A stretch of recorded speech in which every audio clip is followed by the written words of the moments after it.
Welcome, guys, to an episode of the Courtside Investor podcast. I'm your host, the Card Boss, and the NBA Offseason is officially underway. We're a couple of days into it, and we've already seen a bunch of transactions, some big names movements. And in this video, we're going to talk about potentially some of the impact of some of these signings or some of these movements to certain teams or players, maybe for certain cards that we should be watching out for. Okay, so I'm going to start off with the biggest name of this offseason, which is Kevin Durant. I talked about him in a couple of videos back. Okay, now I did say before that Kevin Durant's cards, you don't buy into his cards because, there's tons and tons around. Okay, and his cards are always kind of a bit flat most of the time. Okay, but whichever team that he joins, okay, and that potential will elevate that team, and players on that team or existing players on the team will likely benefit from him joining that team. So when I spoke of that video, I mentioned the Spurs, whether if he joins the Spurs, you will see movements in Victor Wembanyama, or he joins Minnesota, it'll be movement in Anthony Edwards. But as expected, he has joined the Houston Rockets, which I believe is a good fit. Okay, so the question is, will he move the needle on the players, the prices on some of the players that's on the Rockets? Namely, you would probably think of Şengün, you would think of Amen Thompson. Okay, so these are the kind of names that we're looking at. So far, I've not seen any significant movements. Amen Thompson's card prices continue to be pretty high at the moment, and it's still, I think it's kind of overvalued in my opinion. So does it have further room to grow going towards this, the start of a new season? Maybe, but I'm kind of a bit uncertain about that. So with the Kevin Durant move, I think that it's best to just stay status quo. I think the Rockets going to do well. They had some huge signings as well. Donovan Finney-Smith, they signed Clint Capella. So I think the team's pretty stacked. But that signing is not going to impact overall in terms of card prices for any of the players on Rockets, in my opinion, including Amen Thompson, which is really considered really, really hot. Next up, we're going to talk about the first pick in NBA draft, Cooper Flag. Fully expected him to join the Mavericks. The Mavericks was never going to trade that pick. So what does that mean now for the Mavericks? Obviously, we kind of like the look of the lineup. We know that Kyrie Irving is coming out for the season. They've signed D'Angelo Russell, okay, and they have Klay Thompson, Anthony Davis, and Daniel Gafford, Lively. The team's pretty good, but again, from the card prices perspective, I don't see anything moving significantly in the next couple of months. Cooper Flag's cards are of course, going to have huge demand for his cards. That's a whole total sphere on its own, like how Victor Wembanyama was 2 years back. But with regards to the other players, will we see movements in Anthony Davis or Klay Thompson? Probably not. The two biggest movements, the biggest pick in the draft and the biggest player move so far, it's not moving any needles for the time being. Let's talk about the Lakers, all right? So we all know the Lakers have been a void in center position, and they recently announced that they're going to sign DeAndre Ayton, who received a buyout from the Portland Trail Blazers.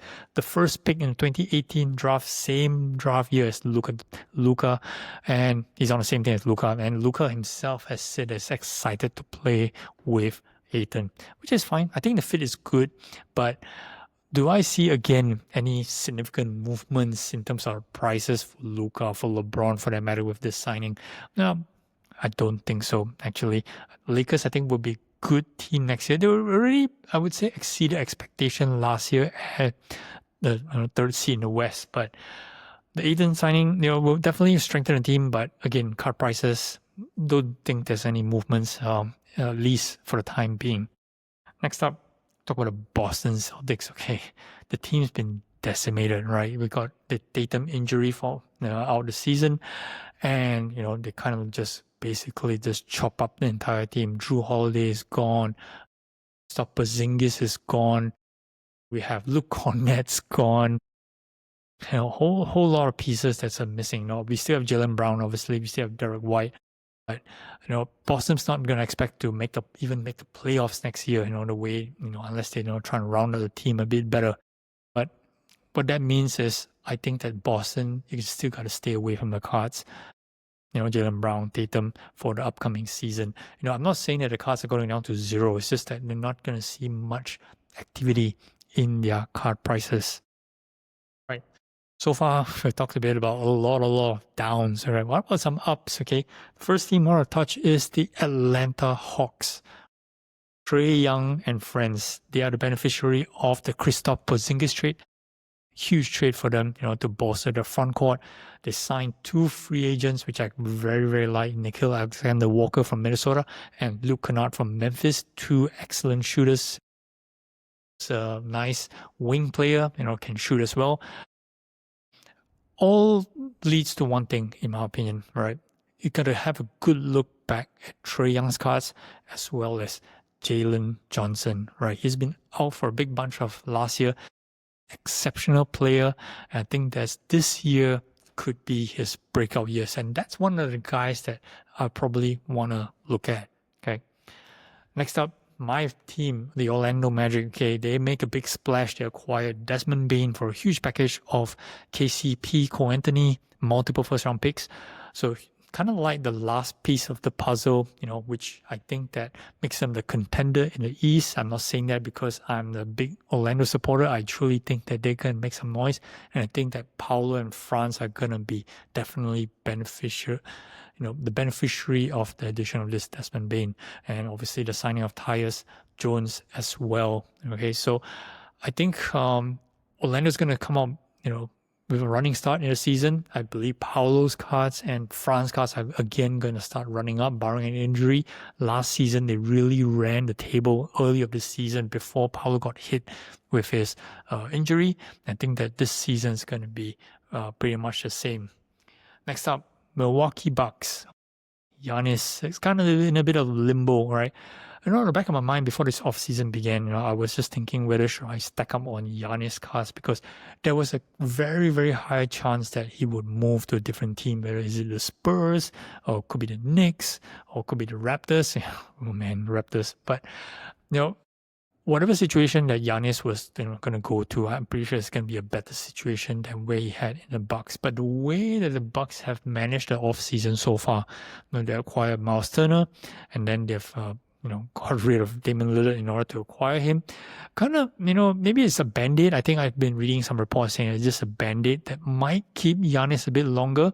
And in my opinion, that's not good for his cards. So if you're speculating on Giannis this season, I think it's a bit dicey in my opinion. It can go either way, right? Because Giannis did come out and say that he's going to wait till the end of the offseason before he actually makes, any further decision.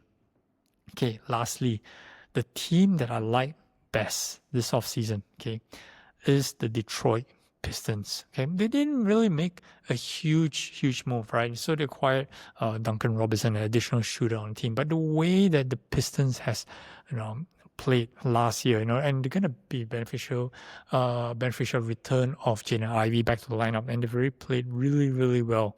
They lost Tim Hardaway Jr. That's fine. I think Cade Cunningham's gonna have another exceptional year.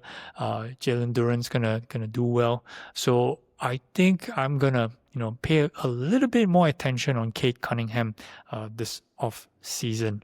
So that pretty much round up so far. On the NBA offseason, a number of transactions that's happening. So to sum it up, I'm going to look at Cade Cunningham. I'm going to stay away from Giannis. I don't think I'm going to touch Kevin Durant. And I'm going to keep a close eye on Jalen Johnson as well as Trae Young. I don't like Trae Young's cards, don't know, that's just me.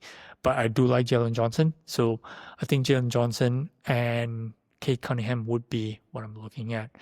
All right, that's it. Update for this one. Still very busy on my side trying to just prep for the Macau show. I know we're like 3 months away from that show, but it's a lot of work to curate what I think of as a particular strategy on this kind of stuff that I want to bring to the show. So I'm gonna give you guys an update that in a later video. All right, thanks for watching, guys. This is Courtside Investor. Like, subscribe for this channel. Thanks again. Cowboys out.